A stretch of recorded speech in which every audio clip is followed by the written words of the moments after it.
Hey guys, tonight we drift somewhere different. Not through stars or forests, but along a stretch of tide-colored silence where the sea glows faintly and forgets everything it touches. You arrive not with a splash, but with a hush. Your presence here makes no ripple. Even the water doesn't greet you. It's early evening, though there's no sun. Just a soft light that feels like twilight stretched out forever. The sky is cloudless, pale, and still, like the breath before speech. You're lying in a tide pool just deep enough to cradle you, just wide enough to keep you from knowing which way the ocean lies. And when you try to remember how you got here, all you find is the sound of your own slow exhale, echoing like a shell cupped to your ear. There's a gentle ache where your name used to be.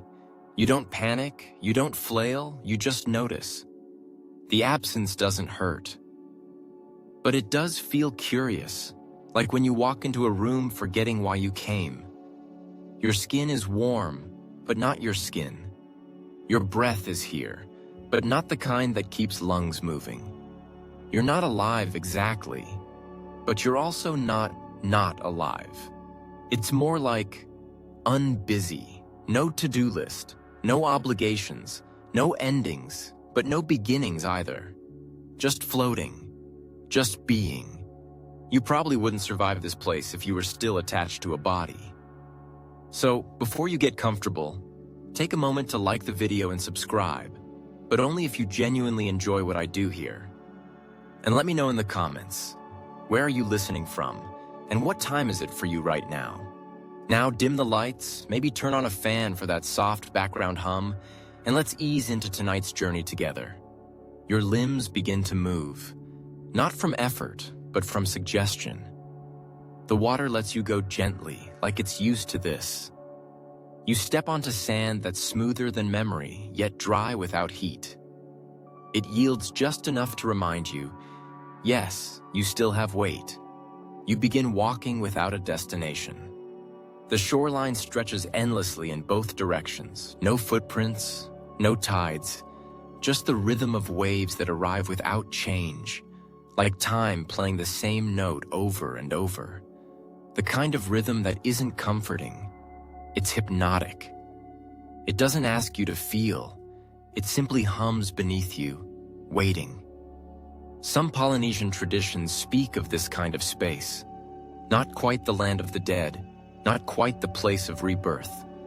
A holding bay, a quiet coast where spirits wait for the wind to change. They say that when the soul first dies, it doesn't always move quickly.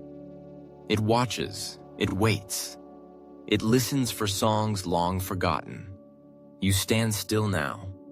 There is no wind, no song, just the feeling of a question forming, but you can't quite remember the words.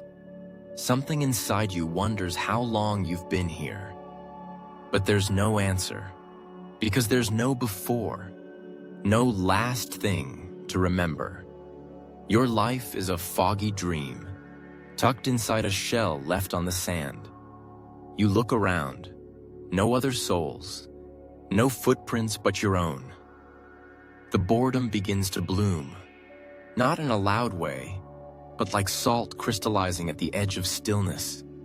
It spreads, invisible and slow, and you realize boredom here isn't unpleasant. It's just thick, like the air of a quiet afternoon with no shadows. This is what it's like when death has no urgency, no judgment, no drama, just drifting. Some scholars argue that ancient Polynesian beliefs didn't treat death as a single moment, but as a long forgetting. A slow detangling from story and identity. You can feel that now. You are not grieving your life. You're just letting it fade. There's a whisper near your feet. Not a voice, not quite. It's the tide again. But this time, you think it's trying to remember you. You keep walking, though walking is too active a word. It's more like drifting forward while barely touching the earth. The sand doesn't shift beneath you. It simply lets you pass. There's no sun above you, but the sky remains that soft, undemanding blue. No clouds, no wind, no shadows to mark the hour. Only a perpetual hush. This is when it begins to occur to you. Nothing is changing. Not the waves, not the temperature, not the sky. Time, here, is paused. Not frozen, just unconcerned. You pause too, finally, as if waiting for the beach to notice. But it doesn't. The boredom deepens. Not unpleasantly, just clearly. A kind of mental exhale that doesn't fill back in. You realize you haven't felt urgency in a very long time. Not since you arrived. Maybe not even before that. The stillness stretches. So perfectly still, you begin to miss mistakes. You long for the feeling of forgetting something. Even anxiety would be a welcome ripple. And that's when you remember the stories, the ones told in island whispers, the kind that rode on breezes between thatched rooftops and coconut palms. Stories that claim the soul doesn't always want to come back. That it sometimes settles in the in-between, lulled by a place too calm to resist. Some Polynesian elders warned of this. They told of a quiet coast where lost souls would walk and walk, lulled into waiting. Not because they were being punished, but because they had simply forgotten the feeling of momentum. You feel that now, that subtle erosion of will, that gentle softening of purpose. You aren't sad, just blurred. You begin to wonder how many have come here before you. How many are still here, just beyond your sight, wandering the same beach with the same question pressed softly against the back of their minds. But you never see them, only their absence. And that might be worse, because the idea that others have passed this way and stayed makes you feel like maybe you will too. You sit on a rock that doesn't remember being formed, smooth as bone, warm as skin, and you stare at the horizon, if you can call it that. There's no dividing line between sky and sea. Only suggestion. Some traditions describe this space as a kind of death limbo, but with no judgment, no celestial ledger, just waiting. Some say the gods left this part of the world unguarded, either as an oversight or as a mercy. And you start to see how that might be true. Because without judgment, without pressure, without time, nothing compels you. Even memory begins to soften. You try to recall your name again, or someone you loved, or a mistake. But they blur at the edges, like writing on wet bark. And yet, you do not feel empty. You feel smooth, like a pebble rolled too long in current. You notice far ahead a flicker, not light, not motion, just difference. And your curiosity stirs, not from the mind, but from somewhere older, somewhere beneath boredom, somewhere that remembers before forgetting. You rise. Your legs do not ache. You have no breath to catch. You move forward. The beach yields the same as before. But now, something is different. You feel it in your chest. Or what was once your chest. Not fear, not hope. Possibility. You pass a tide pool that looks like the one you came from. Maybe it is, but you do not stop. You are beginning to suspect there is no such thing as distance here. Only direction. And tonight, the direction is forward. Or perhaps, finally, inward. You follow the barely there flicker like a thread in fog, unsure what draws you, but certain something does. The horizon doesn't shift, but you begin to notice details forming out of the blur. Objects, shapes, echoes of design. The beach is no longer just beach. The sand curves slightly now, rising into subtle dunes. On one of them rests a canoe, not resting exactly, waiting. It's made of something between driftwood and bone, lashed with cords that haven't frayed. painted in pigments long faded into ghost colors. It has no paddles, no rudder, and no owner. You pause before it. The vessel seems neither old nor new, just stalled, like a sentence no one finished. Inside it, you see lines carved along the ribs of the wood. Sigils, maps, maybe names, or maybe roots. In ancient Polynesian belief, the soul's journey after death was often imagined as a voyage, the body laid into a canoe, the spirit riding the waves toward a place beyond sunrise. But the stories varied from island to island. Some spoke of sailing straight into the stars, others of slipping beneath the ocean into a shadow world full of half-memories and soft judgment. But this canoe isn't moving, and neither are the dozens like it you now begin to see. You blink and they're there.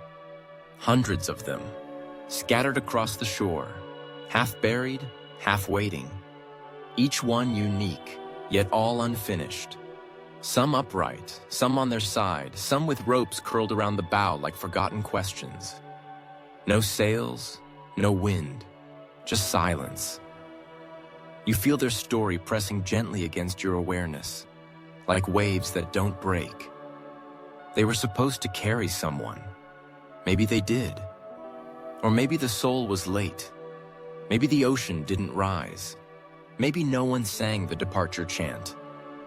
In many coastal traditions, the rebirth journey wasn't about running toward a new life. It was about waiting for the right current to appear. The soul would sit beside its canoe, listening for a change in the tide, a shift in the moon, a whisper in the wind.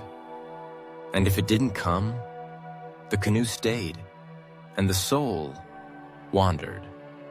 Some scholars argue that these canoes are symbolic, that they represent choices unmade, incarnations not yet accepted. Others believe they are real in the spirit sense, built by ritual and intention, their energy as tangible as breath once was. You reach out to touch one. Your hand passes through, but not entirely. You feel resistance, like dipping fingers into memory. The canoe hums, not with sound, but with story. It remembers a man who lived briefly, loved briefly, and died too suddenly to say goodbye. It remembers his longing, not for return, but for rest. And so the canoe remains, waiting for him to remember what he was born to forget. You step back. The canoes stretch farther than the tide does, and you begin to wonder, have you already missed yours? Or are you still building it, one silent day at a time? You walk again. The sand becomes finer now, as if the beach is beginning to lose its physicality. Your footprints last longer, then shorter, then not at all. But the canoes remain, like bones of the wind, like paused journeys waiting for the sea to remember how to rise. And in this stillness, you begin to feel a kind of ache. Not for life, but for movement, for waves that do not arrive, for tides that do not speak, and above all, for a destination you no longer remember wanting.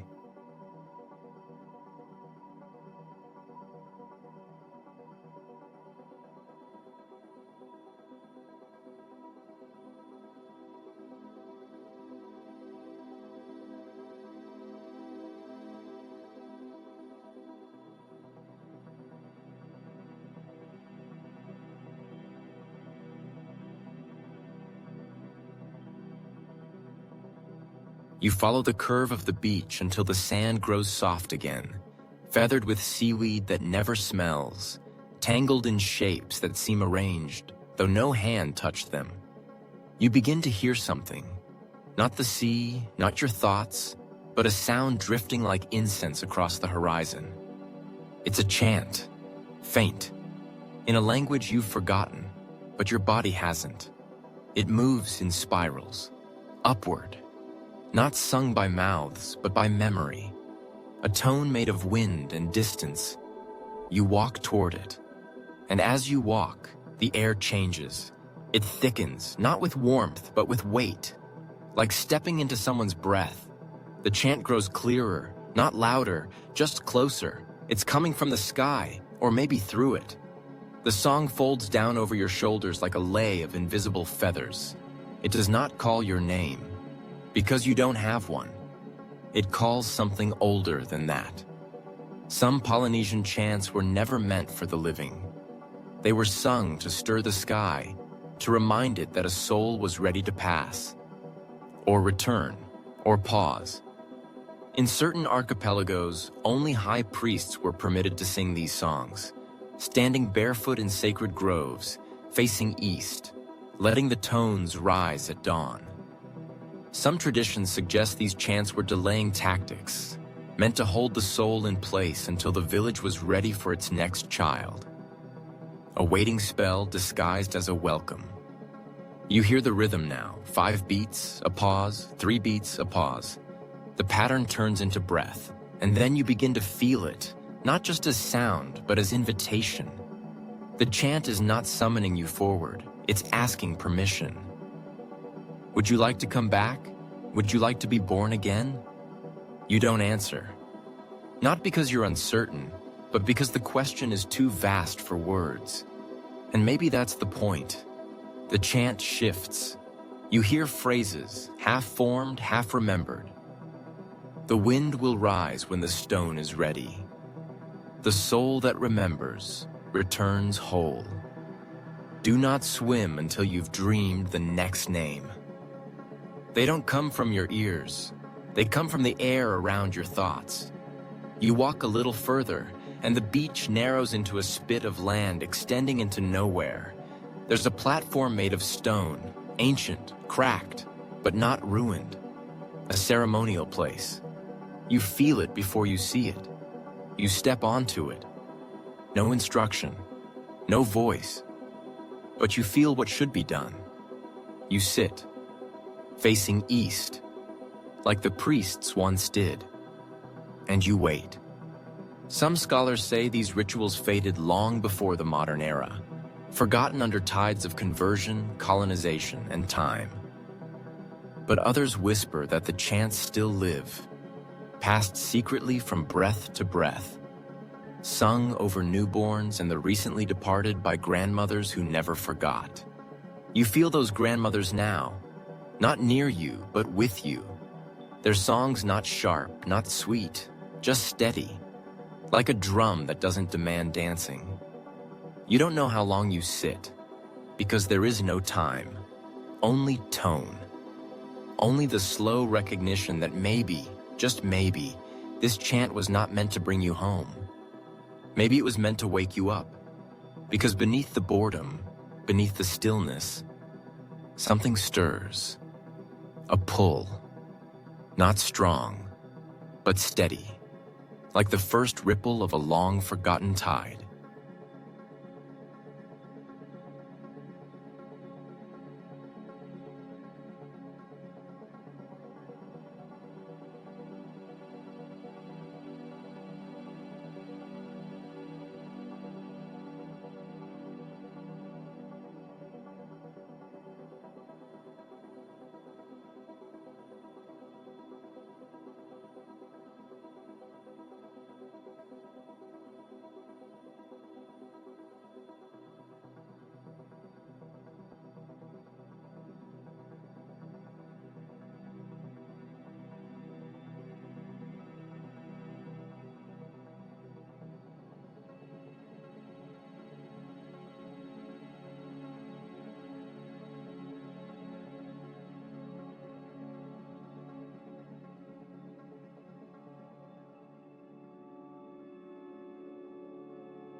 You rise from the stone platform slowly, like mist being lifted by a breeze that hasn't blown in ages. The chant fades, but not away.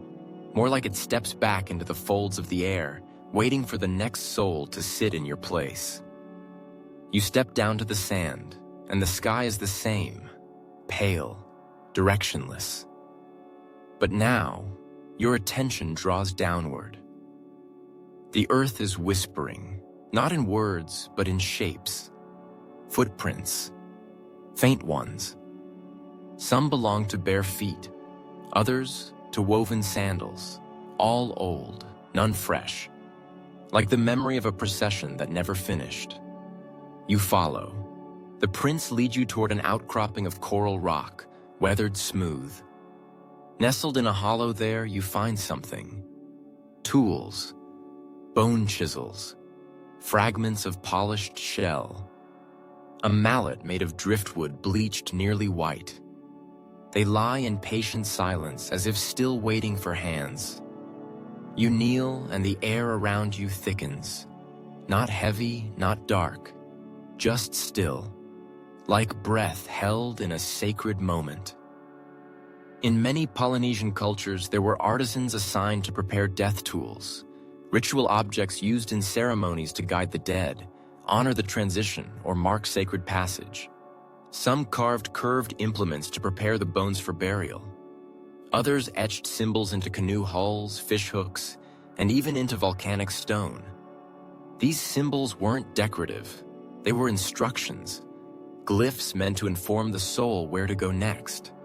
But you realize something quietly. These tools are unfinished. The bone isn't sharpened. The shells aren't shaped.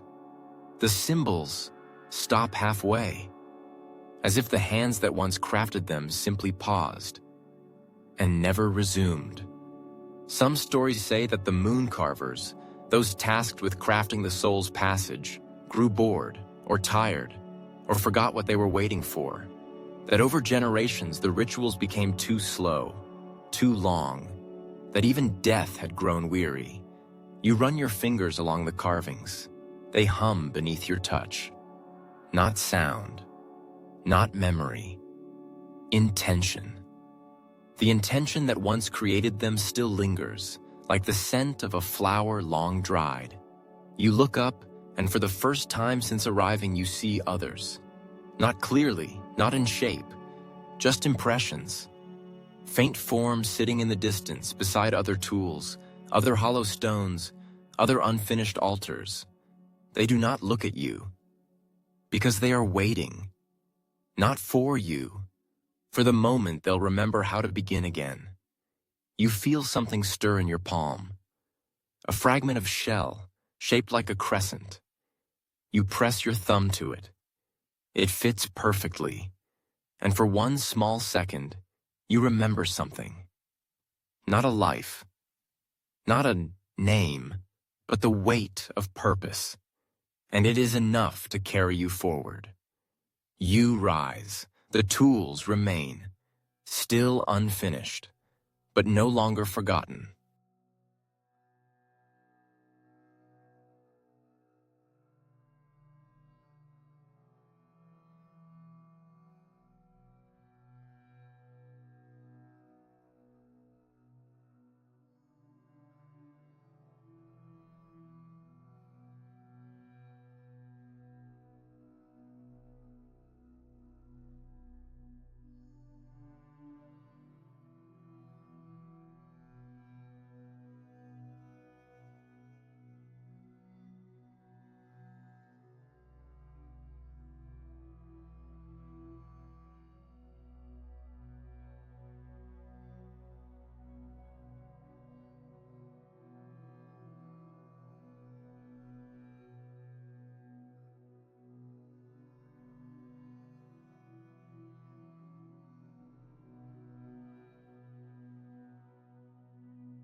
You step away from the hollow in the stone, the crescent shell still warming your palm, even though you don't remember what it's for.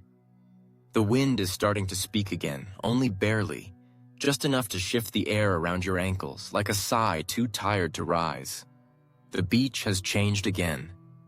You don't see it happen, but now you walk among offerings. Not fresh, not tended. Left. Baskets woven from coconut frond, feathers bound with twine.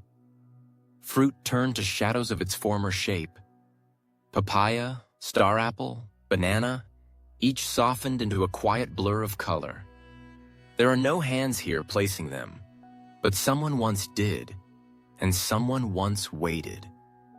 Polynesian funerary rites often included offerings to ancestors, laid near shores, caves, or the feet of carved idols. Flowers, shells, tokens of gratitude, messages in object form, not meant to summon, but to honor. Not requests, but reminders. We remember you. You look down at one basket now, its base hollowed by time, its contents faded into abstraction. The feathers have lost their hue. The leaves have curled. A piece of driftwood rests inside, smooth and plain. It could have been sacred. It could have been nothing. And yet, it was placed, with care. And that lingers. You begin to see them everywhere now, half hidden beneath sand, caught in tide pools, hanging from branches without trees. Offerings without recipients, gifts for ghosts that never returned. Or perhaps never left. Some fringe traditions suggest that these offerings weren't only for ancestors, but for themselves. The living giving something of themselves. So when they became the dead, they'd have something to come back to. But what happens when no one remembers to collect them? When the rituals fade and the stories curl into forgetting? You step through a ring of small stones laid out in a spiral. In the center, a single pearl rests in a cracked bowl. Not valuable, just there, waiting. Everything here is waiting. You begin to wonder if death itself has grown tired of being waited on. There's no thunder, no judgment, no gatekeeper, just the soft, slow presence of too many things unclaimed. A reed mat flaps slightly in the breeze that wasn't there before. You kneel beside it. Tucked beneath the mat is a small bundle, wrapped in topicloth. You lift it. Inside, teeth. Human, animal, it doesn't matter. They were carried, placed, hidden, meant to anchor someone's soul somewhere. You set it back gently. You begin to understand that death here is not just absence. It is accumulation of forgotten rituals, of offerings with no names, of ceremonies paused mid-chant. Some scholars suggest that ancient Polynesian rites were as much about the living letting go as they were about the dead moving on. Without the living to remember, the souls had no road forward. You feel that absence now, the quiet hum of unfinished pathways. And yet, among all the offerings, the feather bundles, the fruit shadows, you feel something else too. Not sorrow, but patience. As if the ancestors, the priests, the dreamers, they aren't angry. They're just waiting for one person to remember. For one soul to stir and say, "Ah, it's time." You take a step, the shell fragment still in your hand, and you feel its weight again. Like the first note of a drum forgotten by rhythm, like the first ripple of memory returning. And you wonder, are you the one they're waiting for? Or are they the ones you are waiting to become?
The sand turns warm again beneath your feet, like it's been holding the memory of sunlight just for you.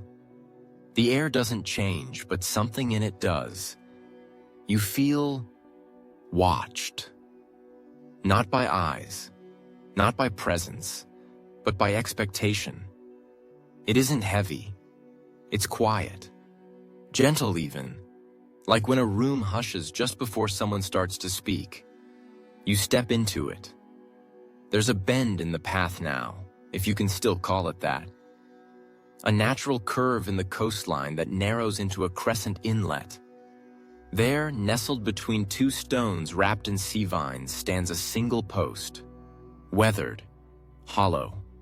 Its top carved in the shape of a face, mouth closed, eyes closed, ears open. A listening pole. You approach slowly and the air gets softer, as if woven from breath.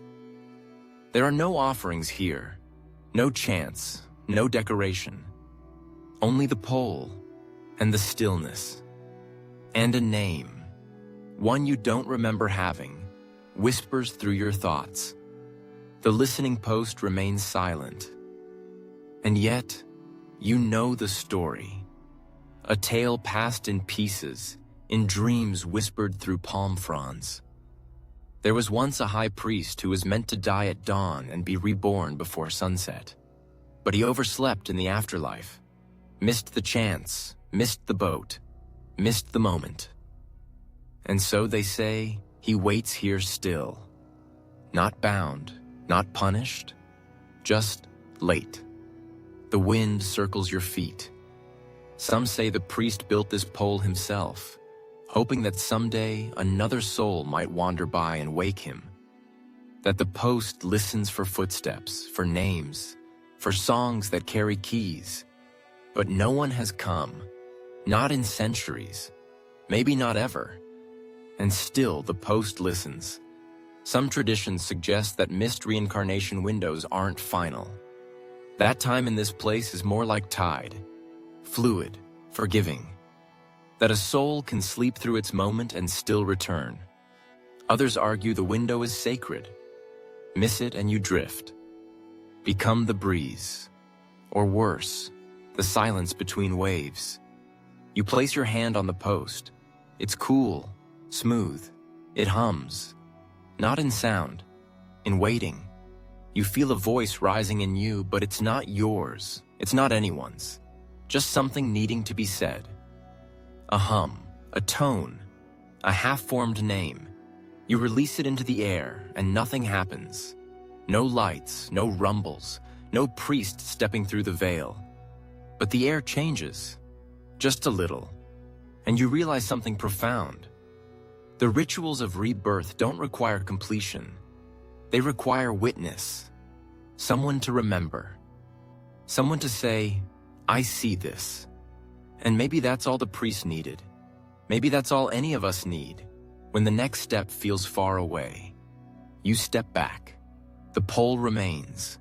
The priest, if he's here, still sleeps. But the path beneath your feet feels lighter now, as if you've shaken something loose that didn't belong. As if the world, or whatever this is, has started to breathe again.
The trail veers inland now, though inland here doesn't mean deeper into land. It means deeper into silence. The trees are taller, thinner, lined like ribs. The light above them doesn't change, but it feels softer, filtered through a canopy that hasn't aged in generations. And scattered among the roots, you begin to see them. Fishhooks. Dozens. Some rusted, others carved from bone, obsidian, or coral, all placed delicately, intentionally, along the path like breadcrumbs, or warnings, or invitations. You kneel beside one. It's shaped like a crescent, not unlike the shell you carry. The barbs are dulled by time. There's no line attached. It's not meant to catch fish. It's meant to catch souls. At least, that's what one fringe belief once held. That ceremonial fishhooks were carved specifically to pull wandering spirits back to the world of the living, reeling them in like dreams lost to sleep. You pick up the hook, and for a brief moment, your entire body feels tethered. Not trapped, just connected, as if something deep beneath the earth remembers who you were and has just tugged the line. But it doesn't pull, it only acknowledges. In some Polynesian stories, these hooks were given to elders as they approached death, placed in their hands or under their pillows, so their soul wouldn't drift too far. Others were placed at sea, cast into sacred waters during lunar ceremonies, to fish for ancestors during rebirth feasts. But not everyone agrees. Some scholars say the hooks were metaphors, tools of remembrance, not retrieval. Anchors for mourning minds. You turn the one in your hand over. There's something etched along its spine. Not letters, not runes, marks, like a map made of moments. You place it back, and suddenly you see them all differently. Not as lost relics, but as invitations, each one whispering to the spirit world, if you wish, you may return. You walk further. The trees open into a grove ringed with small stones. In the center, a net, suspended in the air, though you cannot see from what. The net shimmers slightly, empty, waiting, and yet full. You remember a story then, though you can't remember who told it.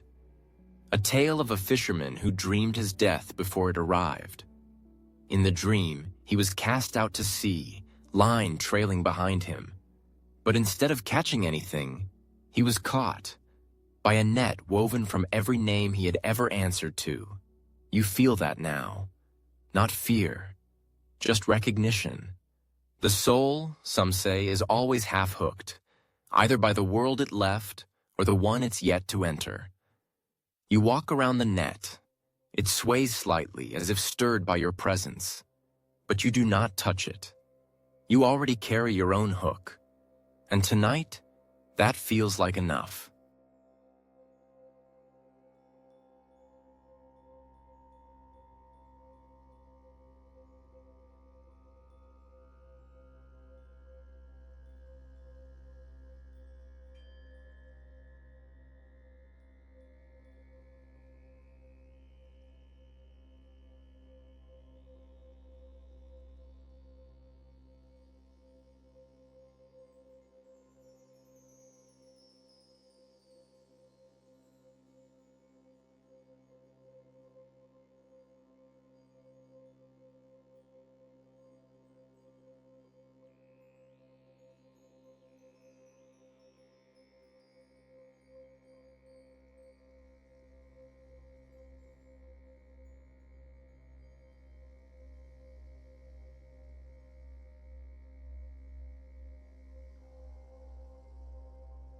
The trees thin as you move on, fading into dream-colored mist.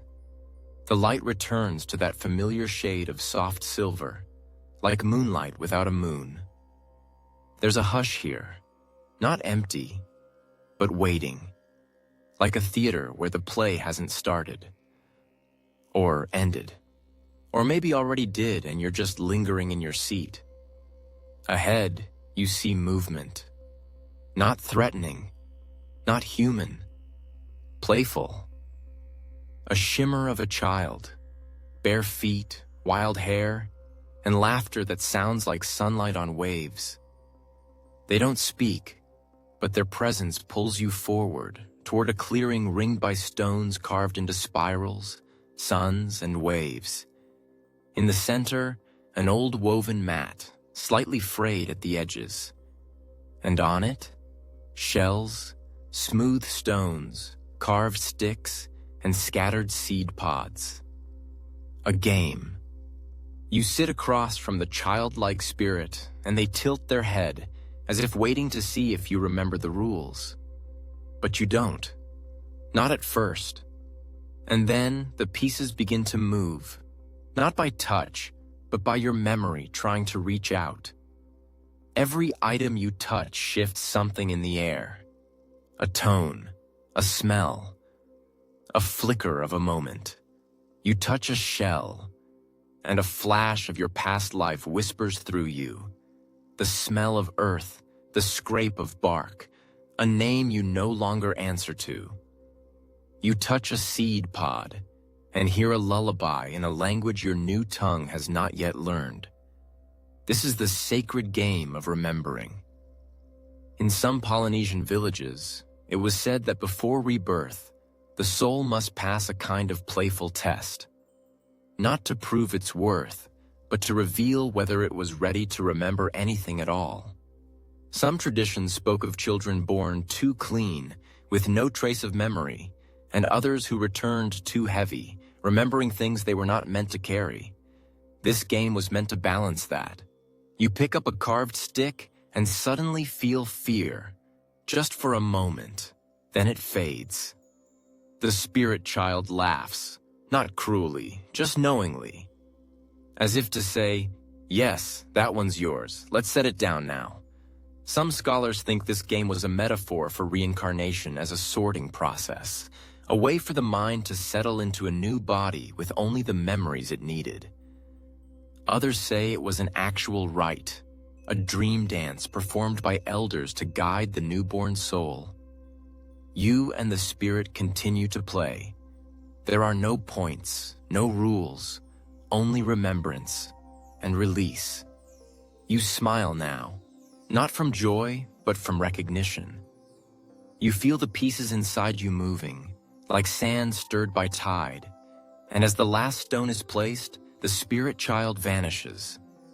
Not in a burst, but like smoke remembered after the fire is gone. The mat remains, but the game is over. And you remember just enough. Not too much, just enough.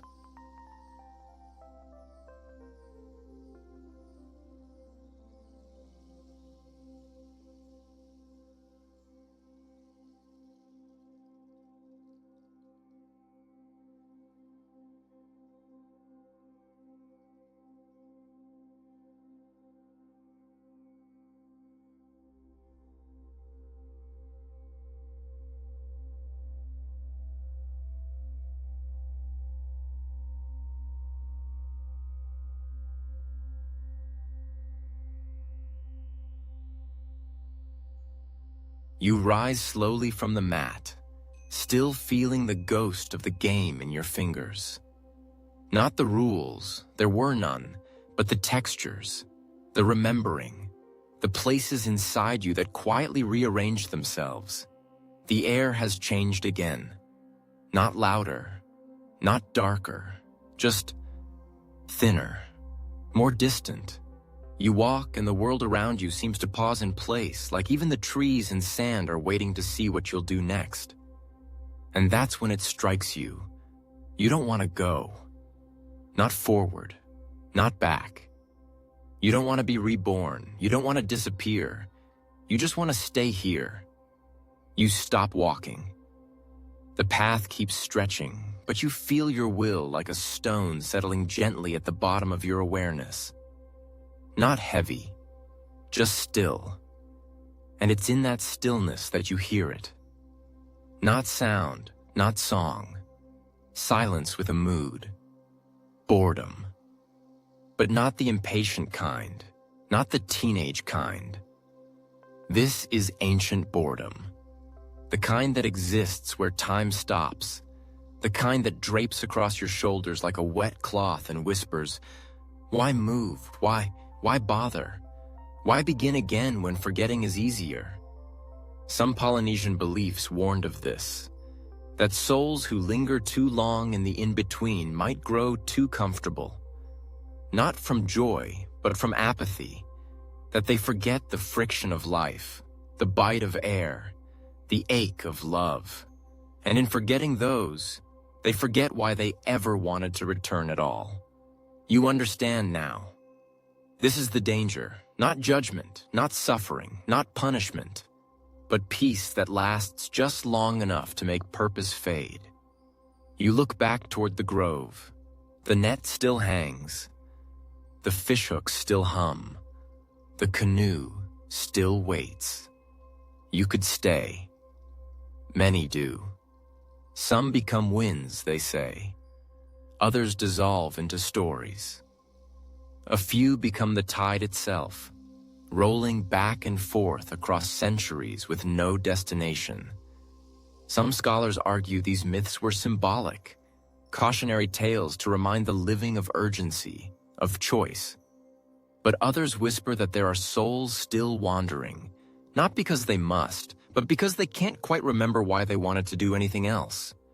You sit again, just for a moment, but the moment stretches, and your breath becomes slower, your thoughts more gentle, your edges more diffuse. You wonder, would anyone come looking for you? Would anyone light a flame? Would anyone whisper your name across the surface of a tide pool and hope it found its way into the stillness? The boredom deepens, not pain. You're not sure how long you sat there. Maybe an hour, maybe a century, maybe just the space between two thoughts. But something shifts now, not around you, within you. A breeze passes, not the kind that moves branches, but the kind that stirs memory. And suddenly, your gaze is drawn to the sea again. There's movement on the waves. At first, it looks like foam, then driftwood, then shadows. But they rise, shape, dance, figures, graceful, gliding, balanced on crests of water, riding the energy between stillness and momentum. Not human, not entirely, but shaped like joy in motion. They are surfing, but not for sport, not for thrill, for passage. You stand, breath caught, not in awe but in recognition.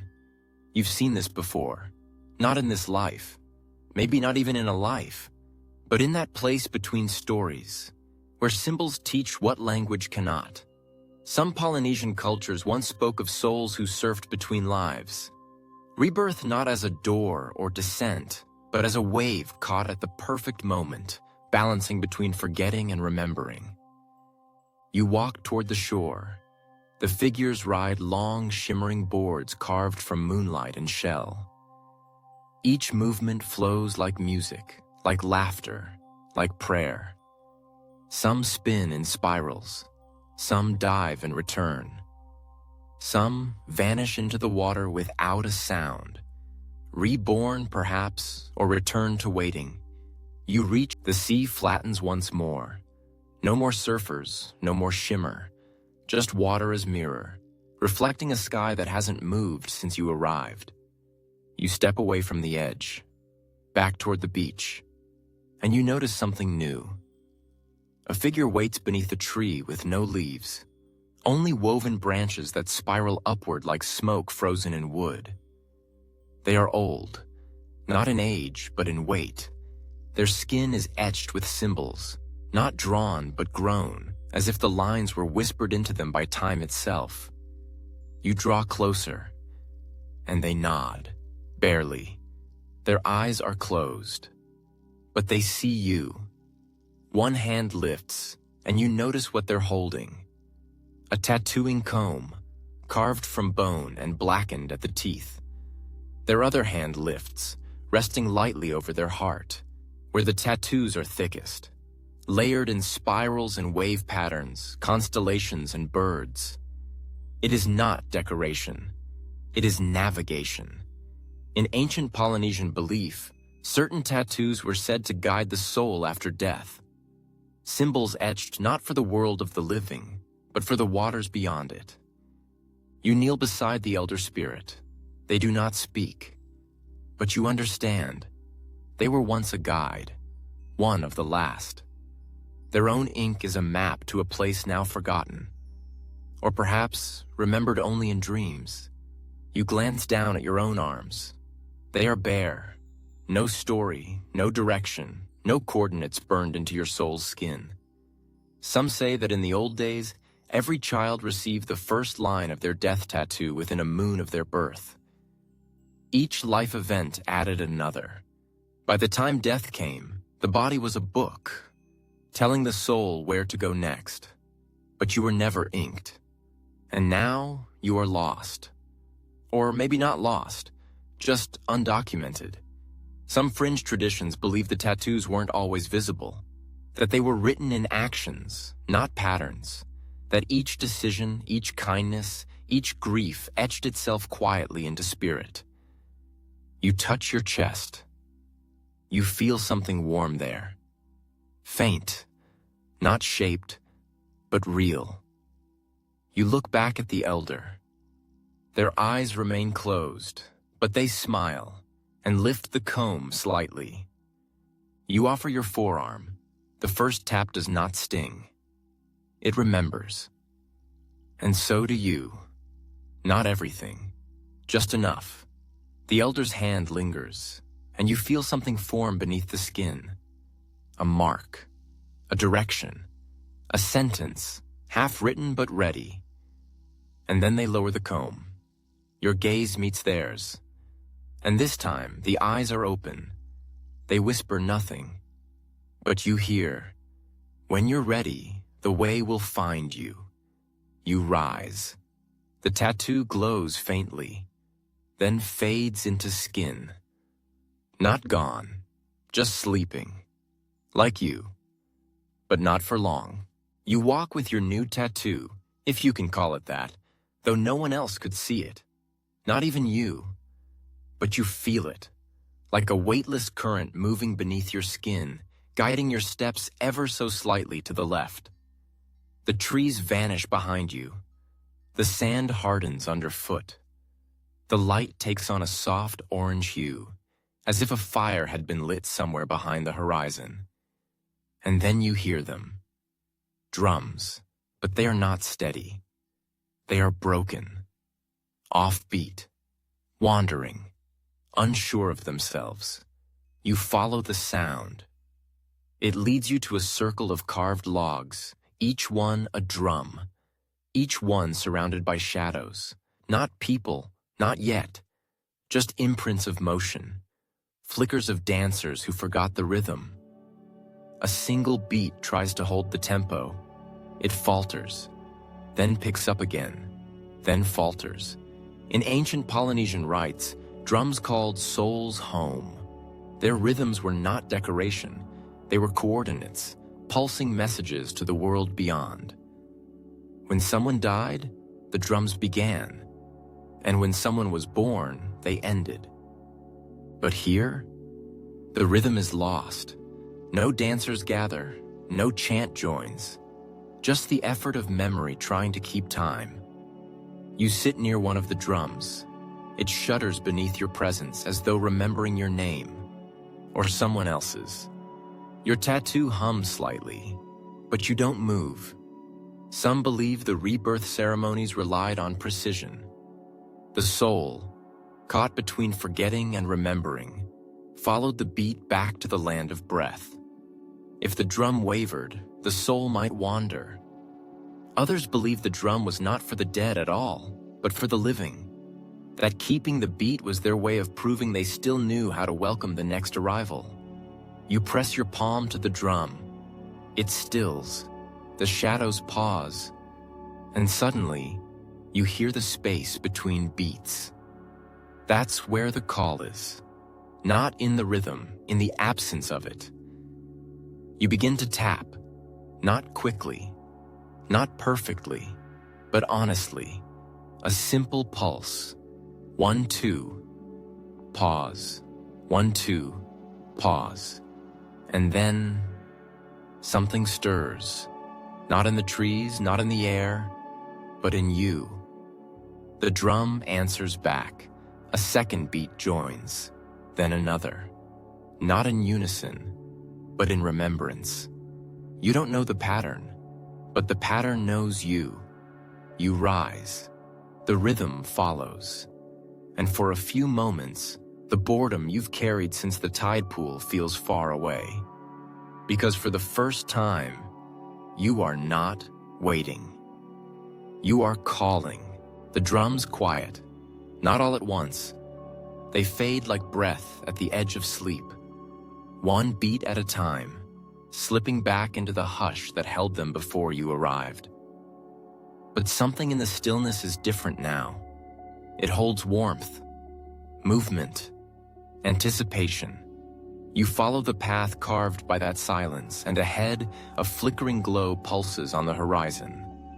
Not fire, not moonlight, just a shimmer like the edges of a dream you almost remembered.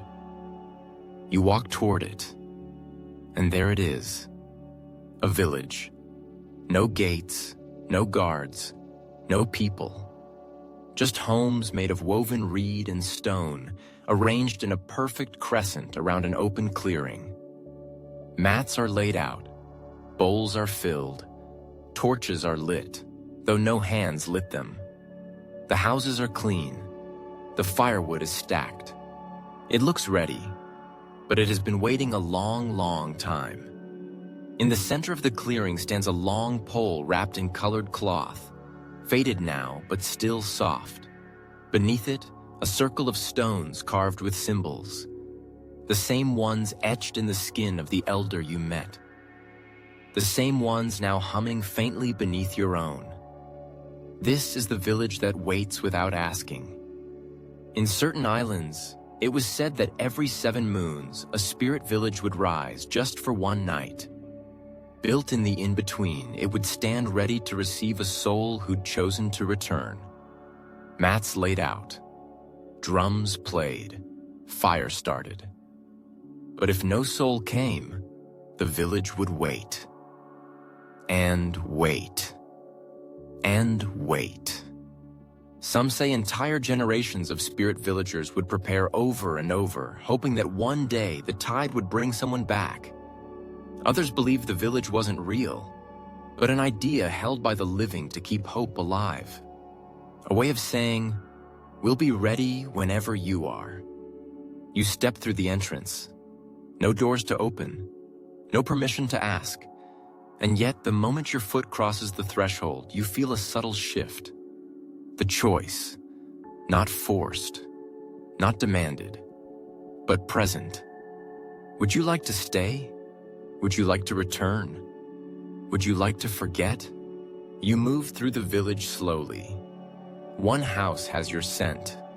One bowl is filled with your favorite fruit, though you don't remember its name. One mat feels like it's been slept on by your former self. The wind passes through the trees and you hear laughter. Not loud, not close, but familiar. This is the place they would welcome you back into life. This is the place where your new breath would begin, if you choose.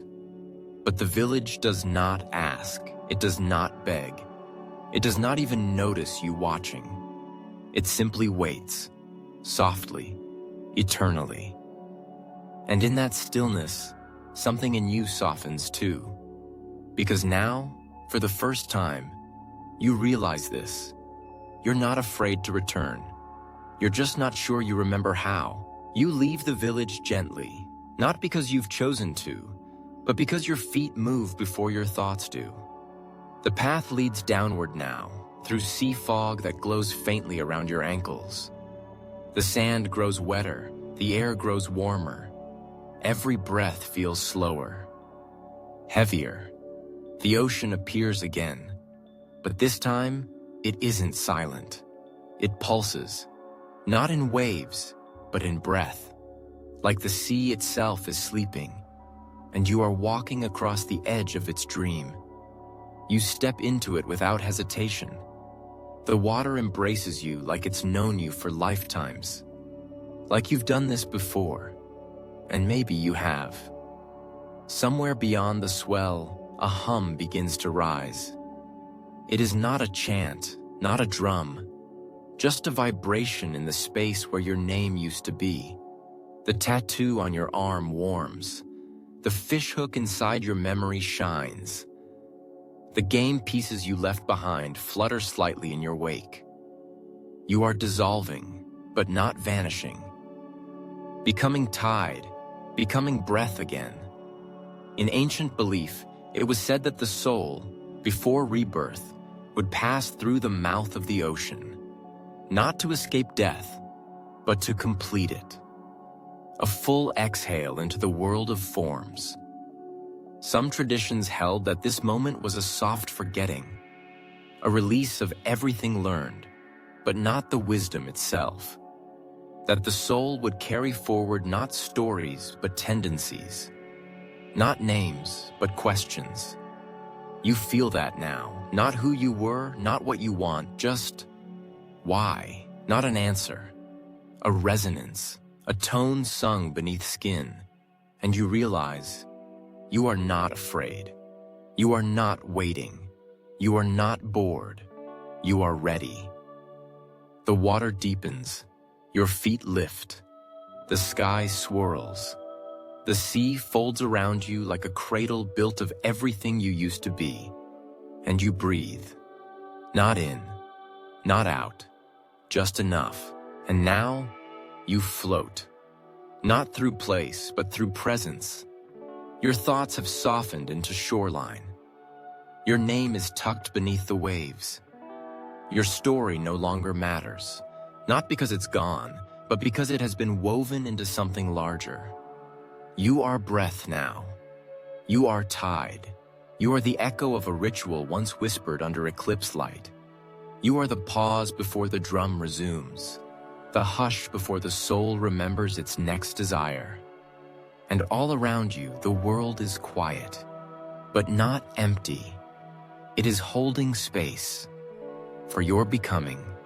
And maybe, just maybe, you don't need to remember how to return. Maybe the sea will carry you. Maybe the drums will resume on their own. Maybe the village will light its torches again.